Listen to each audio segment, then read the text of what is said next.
G'day, mate. 40 here. I was just thinking this morning in my weekly conversation with a mentor of mine that a big difference that I noticed between successful people and unsuccessful people is that I notice successful people, when they have good reason to do so, are much more trusting, and unsuccessful people tend to walk around with a chip on their shoulder and a very distrusting attitude. So one of the key steps, perhaps the most important step in the 12-step work, is to take on a sponsor. And taking on a sponsor tends to be really hard for addicts because addicts tend not to trust anyone, right? That's tends to be a characteristic of addicts, that they don't trust anyone. And the whole reason that they have addictions is to fill that hole in their soul that normally comes from human relationships. And so without the energy and sustenance that you get from having relationships, something has to fill that soul. We're wired to attach.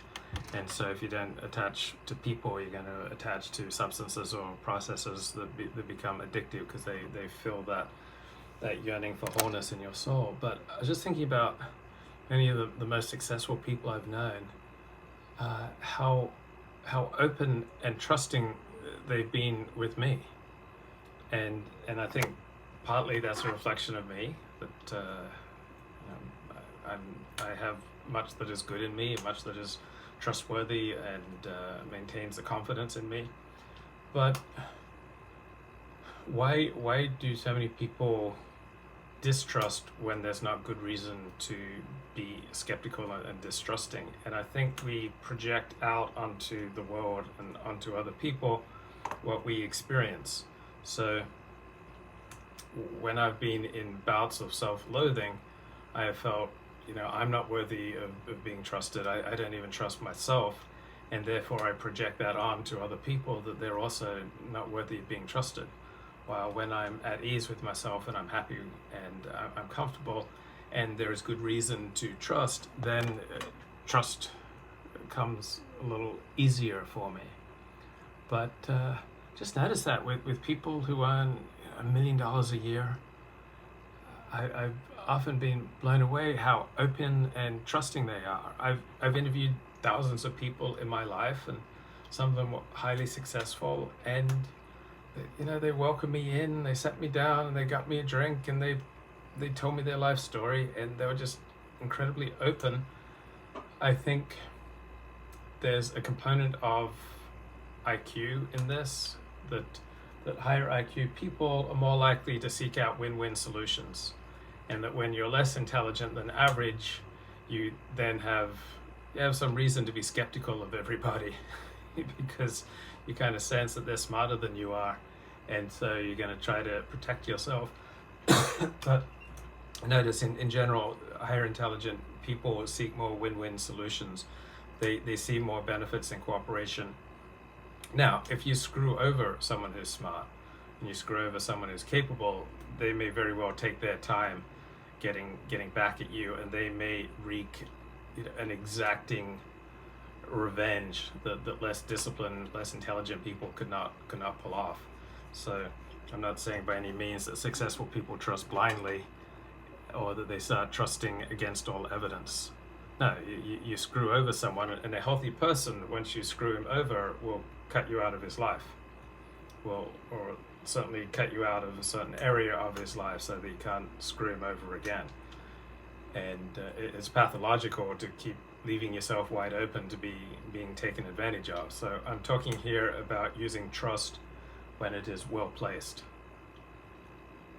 right? When you have good reason to extend trust, such as, say, you might belong to a similar club where if you screw someone over in the club, there'll be enormous repercussions, right? Because the club may be central to your social life. So maybe in your church, or maybe in your synagogue, or maybe in your yoga group, right? There are all these incentives where people are not going to want to screw over someone. But I'm just thinking about the incredible openness and trust that has been demonstrated towards me by highly successful people, and then the contrast of that with many of the addicts I know who don't want to get a sponsor because they don't trust anyone, because all relationships I've had have just ended up hurting me. It's often been the attitude, or I've just been screwed over so many times. But I think you see people's thinking demonstrated in their behavior and their choices. And when you see someone who's open and trusting when there's good reason to do so, you're seeing someone who's basically at ease with themselves, someone who trusts himself, who knows that he's a forthright, upright person, and he senses that you have the same qualities, and therefore he meets you at that place, as opposed to people who just kind of go through life in some kind of a defensive crouch that the world's out to screw me over, right? The attitude that the world is out to screw me over, the attitude that the world is the enemy to be debunked, generally does not lead to success and prosperity. But the attitude that there is abundance out there, that there is friendship out there. I mean, friendship makes all the difference in life between a life that is endured and a life that's enjoyed, right? The difference is friendship between those two states, and friendship requires trust. You're not going to establish much friendship, much depth of connection without trust. Now, you need to use very good judgment, and there are some things that you shouldn't disclose to people unless it's privileged. All right, so let's say you made a mistake and had sex with an underage girl, then that's something you probably should not disclose unless it is privilege, meaning to a therapist or to an attorney. So there are some things definitely that you shouldn't just lay out, but in general, if you have good reason to trust someone, then that's the basis of a good relationship. So I don't know what happened to my audio. Colin says it sounds tinny, but had a good time going on Joseph Cotter's show last night. I always enjoy going on Joseph Cotter's show. He creates a framework that seems to, I think, bring out my best and bring out the best of his guests.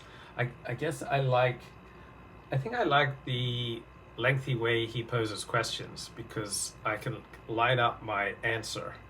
So when I'm interviewing people, I tend to ask very pithy questions, but I like the lengthy way that Joseph Cotto poses his questions, because it enables me to line up my answer and to refine my answer. So Joseph will typically pose a question like 3 different ways, so that by the time he throws it to me, I'm prepared and I've thought things through.